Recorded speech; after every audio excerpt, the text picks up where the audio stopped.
porque lo conocía ya, lo conocí en el año 2002 más o menos, cuando Vicente Fuentes era profesor mío en la Escuela de Arte Dramático, era profesor de verso, y trabajamos una escena del Monstruo de los Jardines. Y a mí la obra me encantó en su momento, y 20 y pico años después, Vicente me llamó para que diese clases con él en unos cursos que hace en verano.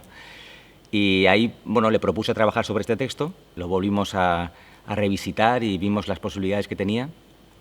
Y me parecía una obra pues preciosa, muy loca y muy difícil, todo se ha dicho, pero me parecía que era sorprendente que nunca se hubiese representado aquí en el Clásico y que era una buena oportunidad. Pues se cuenta la historia de cómo se recluta a Aquiles para ir a la guerra. El oráculo de Marte ha decretado que si Aquiles no va a la guerra de Troya, los griegos va a perder la guerra contra Troya. Y entonces Ulises es el encargado de buscar a Aquiles para llevarle a la guerra. Lo que pasa es que la madre de Aquiles ha intentado durante 15 años tenerlo escondido en una cueva, y cuando la situación ya se vuelve insostenible, pues decide disfrazarlo de mujer para esconderlo en la corte del rey Polemio, en este caso, para intentar que la guerra pase y su hijo no vaya a ella. La música del montaje está firmada por Luis Mikovo, que es un músico extraordinario con el que he tenido la suerte de trabajar en otras ocasiones.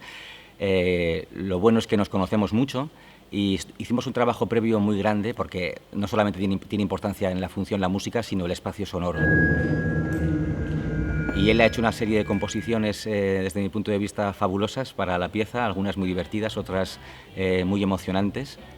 Y además era muy importante, como digo, el espacio sonoro porque el contexto bélico de la pieza es una parte fundamental de la propuesta. Y en ese sentido hemos tenido la suerte, la inmensa suerte de que haya estado con nosotros durante los ensayos, en la mayoría de ellos, y hemos podido crear con él, con los actores y con el resto del equipo artístico la función que espero que podáis ver. La escenografía está representada por un espacio que cambia, por un telón que separa una isla salvaje y el palacio del rey Polemio. Como digo, la isla salvaje representa la parte, el momento en el que Aquiles es un ser salvaje, porque él nace al mundo y no conoce nada de él, solamente lo conoce de oídas, y según Aquiles se va civilizando, también el espacio se va transformando, convirtiéndose en un espacio, digamos, más adecuado a la civilización, ¿no?, como le sucede al propio personaje durante la obra. Y también hay una parte importante de la escenografía que es un anillo giratorio, de alguna manera representa la rueda de la fortuna que gira durante la función y que representa la inercia del destino, y que al final nos ayuda también a que el espectáculo sea pues más dinámico y se parezca un poco más a las comedias mitológicas originales en las que el juego de tramoya era tan importante.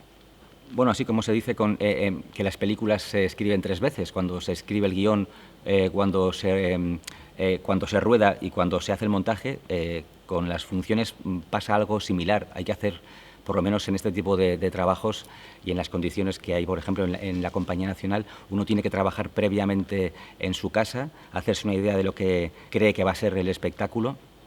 Y luego, cuando empiezan los ensayos, es muy importante empezar a hacer un duelo por todo eso que habías trabajado, para abrirte y encontrar y abrazar lo que empieza a aparecer en el trabajo con los actores durante los ensayos. Y eso es fundamental. Esa es la segunda parte. Y luego hay una tercera que también es importante, que es cuando venís vosotros, cuando viene el público a ver la función y escuchamos vuestras reacciones, porque esa parte también es fundamental a la hora de comprender lo que hemos hecho.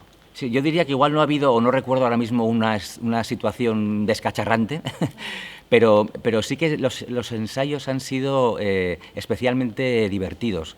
Estoy muy agradecido al elenco, porque han estado muy implicados, con mucho humor, con mucho entusiasmo. Y pienso además que el entusiasmo es fundamental a la hora de crear. Si yo tuviese que elegir entre gente talentosísima y gente muy entusiasmada, elegiría a la gente entusiasmada, porque creer es crear. Y en este caso, pues aparte de actores con mucho entusiasmo, desde luego que he tenido la suerte de que sean tan talentosos como son. Pues mira, para hacer justicia con un verso que me encante, voy a decir un verso que he tenido que cortar con todo el dolor de mi corazón, y me parece que hablar de él aquí es una manera como de restituirlo, ¿no? Y hay un verso que decía, cuando Aquiles cuenta cómo se queda cuando Deidamia se va de la isla, después de haberse enamorado, que dice: «Tan sin mí quedé sin ti».